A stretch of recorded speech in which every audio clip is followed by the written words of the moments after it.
Well, we have a story to tell. It is Friday, and we have been in Galicia for 6 days. 6 days. We arrived last Saturday at noon, and we have been looking for a place to live. Yeah, so we've spent the last 6 whole days, well, really 5 of those days. I think 5 of those days. Just kind of driving around, looking for places, trying to find the right location. All in the area north of Lugo and in the Lugo province. And again, based on a lot of research that you did before we left, we didn't just randomly do We didn't just arrive and start this. But yeah, it's crazy to think that less than a week ago, we were still in Andalusia. Yeah, so, less than a week ago. Amazing. Yeah, so here we are. Here we are. Yep, so we have settled back in. We have had an eventful morning, and we have gotten into our comfy clothes, and we are here in our little, as you can see, stone house rental that we're renting for the month. Yeah.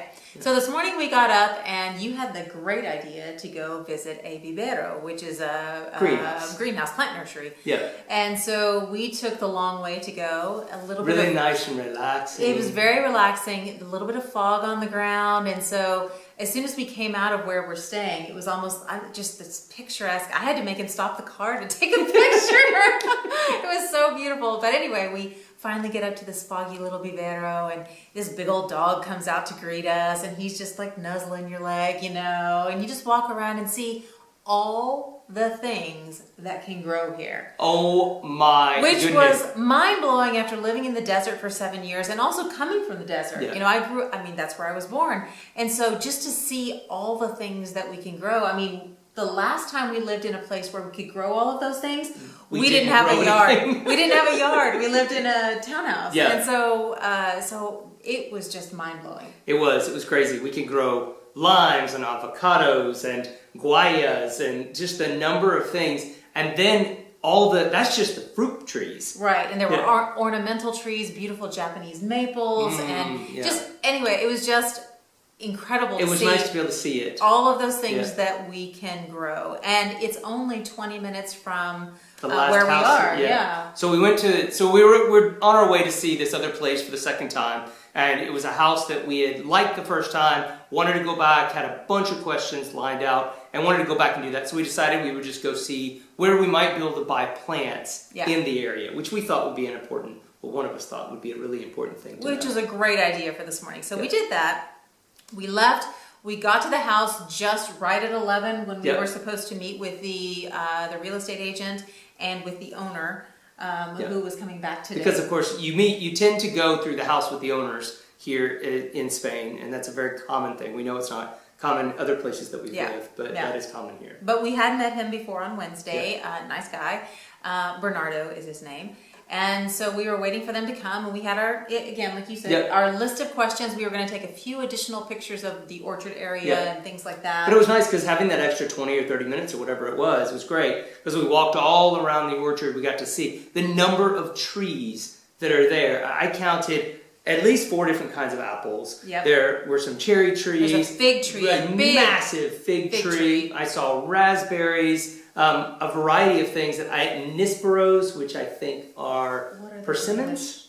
I think that might be persimmons. I can't remember what they are. But anyway, loquat. Loquat tree. And so we saw all of those, and as well as some other things that we don't even know what they are yet. And lots of flowers. That's the other thing that we really haven't been able to grow. Our whole non-food garden in Andalusia were cactus and succulents. Yeah, and much so it was just, it's all new. So anyway, we walked around for a while, and then Bernardo arrived with his friend Lito, and we were able to spend a couple hours chatting, and he showed us around, showed us all kinds of things. One of the questions we have, because on the property is an old bread oven. Inside of this wonderful old, I don't even know what it is. It's like a little house. Little house, tiny little casita. And it's just an open room, and they have a bread oven in there. And I was wondering if you could use it still, if it was still usable. So they lit it up while we were there. We did not expect them to do that. And so it was so funny. They talked all about the uses of it. They showed us the old table that is used for actually they would make all their bread in historically, traditionally, to knead and everything. Anyway, it was really nice. And so we walked around forever, and he and I really bonded over They really bonded, like brothers from another mother. Yeah, so it was lovely to have these long conversations about the garden and about the house. It's his grandparents were born in this house, his parents were born in this house, and he was born in this house. And so there's a lot of history for him. And so being able to talk about it and listen to it was really important. Yeah, and I think one thing that quickly came to mind is that he's very concerned with the legacy of his house. Not like I want to control what the people do with it in the future, but also not wanting, someone to just come in and just tear it down or whatever.